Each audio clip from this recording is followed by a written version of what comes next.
But Ansar भाई साहब एक इंपॉर्टेंट बात है, अब कल के रोज आप मुतजाद दावे देखें और फिर आपकी स्टोरी में उस पर भी चाहूंगा कि जरा बात कर लें कि क्या वाकई अपोजिशन, अगर ये लफ्ज कहा जाए कि अपोजिशन को प्ले अप तो नहीं कोई हो रही, वो खेली तो नहीं जा रही, खिलाए तो नहीं जा रहे, या कुछ ऐसा तो नहीं हो रहा जिसका उन्हें पता नहीं और ऐन मौके पर हाथ हो जाए, क्योंकि मौलाना फजलुर रहमान साहब के साथ बसद एहतराम हाथ हो चुका है, वो तशरीफ़ लाए और उन्होंने कहा जी मेरी एग्रीमेंट हो गया है, मार्च में हुकूमत चली जाएगी।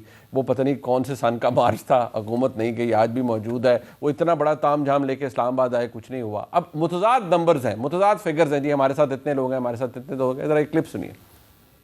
पिछले 2.5 साल से 3 साल से कैपिटल टॉक में आते हैं। हाँ। जी हमारे साथ तो मिनिस्टर्स हैं, हमारे साथ तो हुकूमत के MNAs हैं, क्या पता तो भाई हैं तो कहाँ हैं? जब लॉजिक है ना, देखिए जब भी तहरीके अदम एतमाद ये लेके आएंगे ना, आपको पहले से 5 ज्यादा ही लोग नजर आएंगे वोटिंग में हमारी तरफ इंशाल्लाह ताला। जितनी जल्दी में PTI के अंदर से लोग हैं ना, आप यकीन करें उनका तो दिल करता है कि दिन ना चढ़े चले जाएं, और वो 2 दर्जन से ज्यादा है। फैसलाबाद में 7 MNA हैं, 5 राब्ते में है 5। अगर हमने इन पर रिलाई करना होता विद इन पार्टी ते कदी ते गए सी, कदी ते गलानी अंगू इन्हां नू जनाब असी फट्टे ते पा के ते छड्ड आउणा सी नौण। ओ भाई उल्टा हिसाब है, ऑपोजिशन के 20-22 लोग जो हैं वो इधर राब्ते में। ये जब अदम एतमाद लेकर आएंगे तो इमरान खान के ऊपर एतमाद प्लस होगा इंशाल्लाह, आप देखेंगे। मैं आपसे ये कह रहा हूँ कि काफ लीग इशू नहीं है। PTI के पहले हम 20-25 लोग कहते थे, आप यकीन जाने कि जिस दिन अदम एतमाद की तहरीक पेश होगी, आप देख लेना कि 50% लोग जो हैं अरकान असेंबली PTI के, वो PTI को छोड़ जाएंगे। 25 से 30 अरकान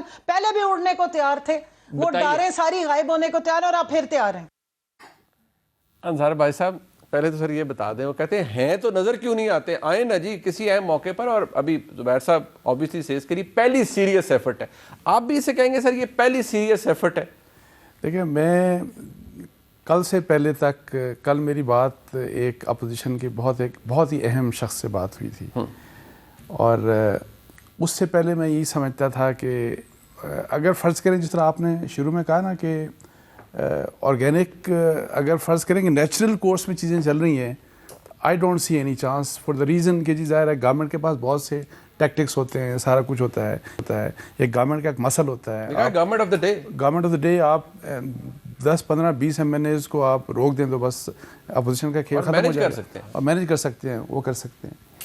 लेकिन कल जो मेरी बात हुई, तो जिस तरह की मेरी डिस्कशन हुई और जो मुझे उन्होंने इन्फॉर्मेशन दी, तो मुझे गड़बड़ लगती है। पहली बात तो ये गड़बड़ लगती है, और उसमें जो दुख की बात है कि देखें, मैं यही कहता हूँ कि नेचुरल कोर्स में चीज़ें चलनी चाहिए, और उसको तमाम दोनों गवर्नमेंट हो या अपोजिशन हो, अगर आप फ़र्ज़ करें कि किसी के ऊपर भी किसी अदर देन पॉलिटिक्स या पार्लियामेंट के किसी और पे अगर डिपेंडेंस आपकी होती है, और उसकी बुनियाद के ऊपर अगर आप कुछ कैलकुलेशन या आपकी होप्स और एक्सपेक्टेशंस हैं कि जी 30 लोग आपको इस by the end of this month मिल जाएंगे, आपकी एक्सपेक्टेशंस हैं, और ये कि जी आपने देखें जो पिछले 2-3 हफ्तों में कितनी बड़ी बड़ी मीटिंग्स हुई। जरदारी साहब आ गए, इनसे भी मिले, वो चौधरियों से भी मिले, फिर शहबाज शरीफ साहब भी इनसे मिल रहे हैं। अच्छा, MQM यहाँ पे आ गई, एलाइज से भी मिल रहे हैं, अपोजिशन वाले भी आपस में मिल रहे हैं। अब जहांगीर तरीन साहब से मुझे ये बताया गया था कि डोंट बी सरप्राइज्ड अगर शहबाज शरीफ साहब भी इवन जहांगीर तरीन साहब से जाके मिल लेंगे। अच्छा, ये कि ये सारे फिर उनके साथ हो जाएंगे। ठीक है, देखें ये जो होप्स एंड एक्सपेक्टेशंस हैं ना, मुझे जो लगता है कि जो आपने एक शुरू में इंट्रो में बात भी की थी, मुझे लगता है कि अपोजिशन जो है ये इस्तेमाल हो जाएगी, फिर एक दफ़ा फिर इस्तेमाल हो रही है। देखें इन एनी केस अगर ये नो कॉन्फिडेंस कामयाब होता है, और ये बात जो मेरे से हुई और जो मुझे इस तरह से बताई गई, अगर वो है फिर भी इस्तेमाल ही हुई ना। हाँ, मतलब इवन अदरवाइज, अच्छा या तो कोई अगर ग्रेटर गेम है और इनको वैसे इस्तेमाल किया जा रहा है, तो फिर तो पता नहीं है, फिर तो उसका पता नहीं है। तो मैं आपको बताऊं कि ये मेरी नज़र में जो इन्फॉर्मेशन कल से पहले मेरे पास नहीं थी, it is a very sorry state of affair for Pakistan. इतनी फ्रस्ट्रेशन नहीं होनी चाहिए कि आप किसी और सहारे को ढूंढना शुरू कर दें ये जो शायद बट सर वो शहबाज साहब ने आपको बताया कि सहाफ़ी ने उनसे सवाल किया, उन्होंने तकरीबन झिड़क के कहा कि यार आपको हम सिग्नल्स वाले लगते हैं, इशारों के ऊपर हम चल रहे हैं, आपको हम इशारों वाले लगते हैं। मैं इसमें आपको बताऊं कि अब शाहिद साहब की आपने बात की ना, शाहिद साहब, शाहिद खाकान अब्बासी, वो इस वक्त एज ऑफ टुडे वो इशारों वाले नहीं है, मतलब इशारों वाले वो नहीं है, क्योंकि वो कांटेक्ट नहीं रख रहे फ़र्ज़ करें।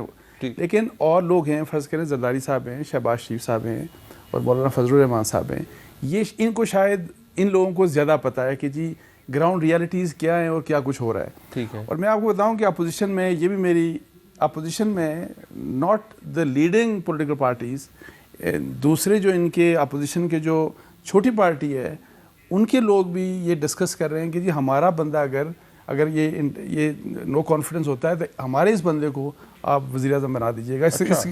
अगर ये होता है तो, अगर नहीं उनको तो मैं बताऊं, मुझे नहीं समझ आती जिनके जो आपकी खबर है, जिनसे भी आपकी बात हुई, इनकी एक्सपेक्टेशंस, आप ज़ुहैर साहब की बात सुन लें, इनकी एक्सपेक्टेशन होप्स इतनी पक्की हैं कि जैसे सारा कुछ होगा वैसे ही। अच्छा, मैं यही कहता हूं कि अगर हो गया फिर भी बड़े अफसोस की बात है, और नहीं हो गया तो इस्तेमाल तो आप हो गए, and this is very unfortunate. हाँ नहीं है तो बड़ा, this is very unfortunate for the politics of Pakistan. हमने फिर क्या सीखा मुझे, but this is taking place as a matter of fact, जो आपकी खबर के मुताबिक गड़बड़ है, चीज़ें गड़बड़ हैं, उस तरह उतनी स्मूथ नहीं है या उतनी नेचुरल नहीं है जितनी मैं कल से पहले समझता था। ये मेरी अपना on the basis of what I have discussed with a well informed opposition person, very well informed। ये मैं